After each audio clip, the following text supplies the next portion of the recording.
Ah, au Katania. Non, non, Ah, non, côté côté Bosso, Bili Kambuya, 10 mandats.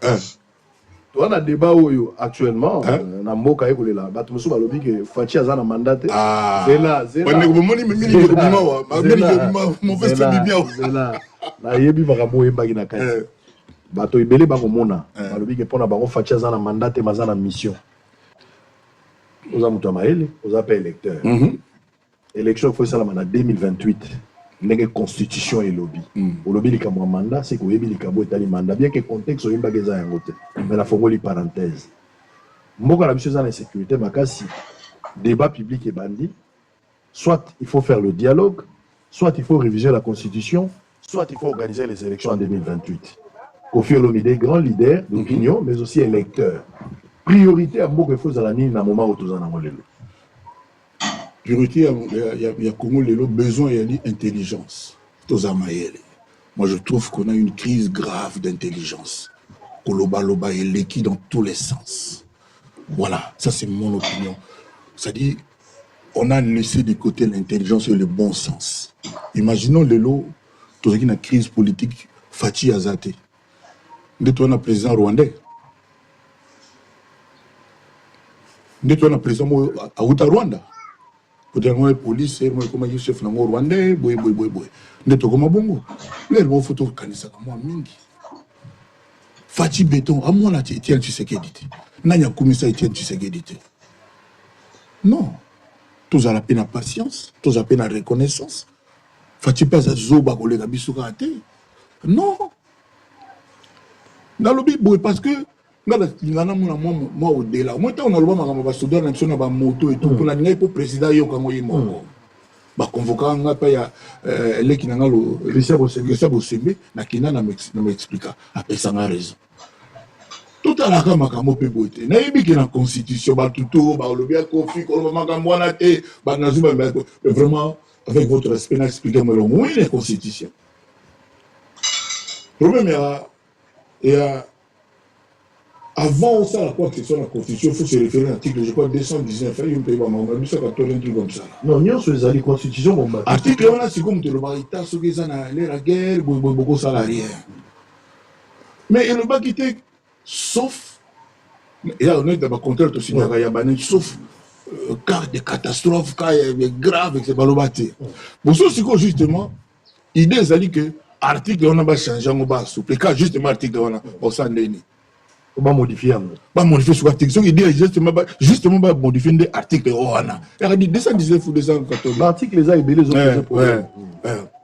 Donc, voilà, donc, ça dit, na tout une question, on a mouta répondre. Limitation à mandat du président Pézali, au président, il faut poser 5 fois renouvelable. Parce que ton terre, sur la terre, tout est perfectible.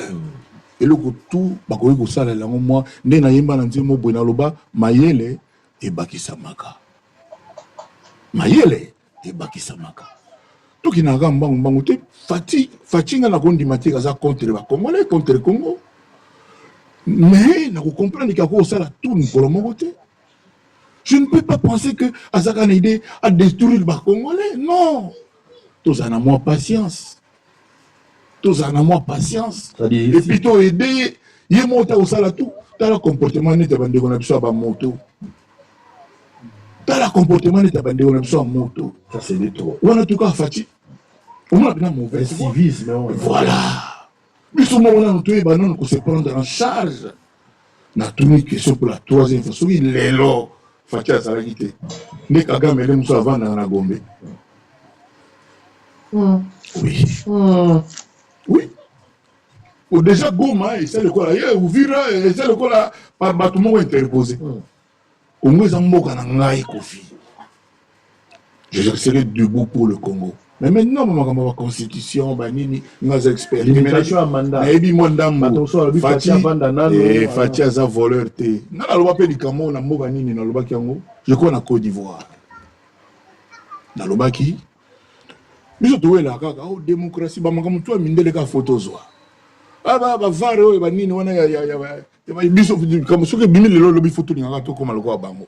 Mais bango ba koma bongo après combien d'années ne ba commander ba koma. Depuis les années 60 kaka.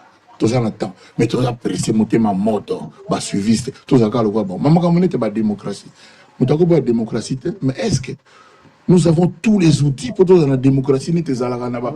Dans la France, on a appris que nous tout le monde a une mission pour dessiner, pour caricaturer, pour le président. Et c'est un mot que nous avons les gars, on va passer qui est l'équipe. Mais est-ce que tout ça préparé moralement pour nous?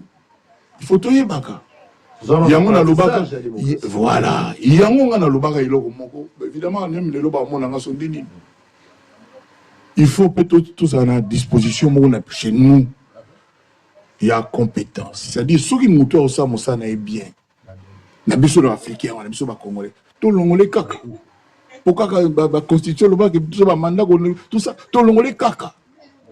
Nous tous ça na compétent, va ko garder.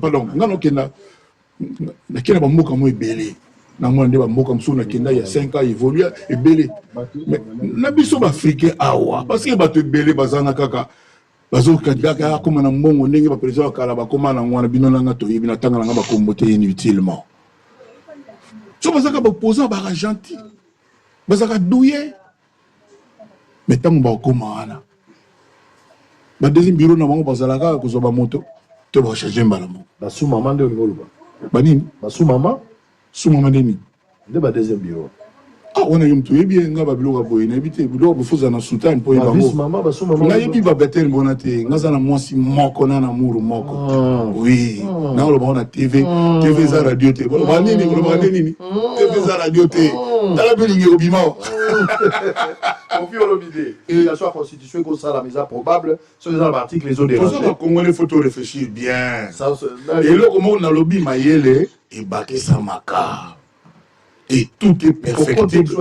Tout est perfectible sur la tête. Tout ça, la tête, au fond de la constitution, papa, bateau, va savoir, bateau, va construire, va payer battre. Ça se trouve sur face à Zamodène pour la gestion. Mais éviter, on a évité, on a Congo Plaza. On appelle ça Vincent Gomez Motte, on appelle ça Hugues Colondele, monsieur le maire, Yakala, Y'a Brazzaville, on a besoin la combo, on a une émission. Ça, c'est pas mon élément. On a eu une culture générale, mais nous avons été juriste, bali, droit, bali, mais. Fatito pesa epé tantôt Gayazam ennemi ba congolais je suis sûr que yeso kazala kité de Kagama on va na Gombe très bien sur la vérité ba tété là na évité en direct allez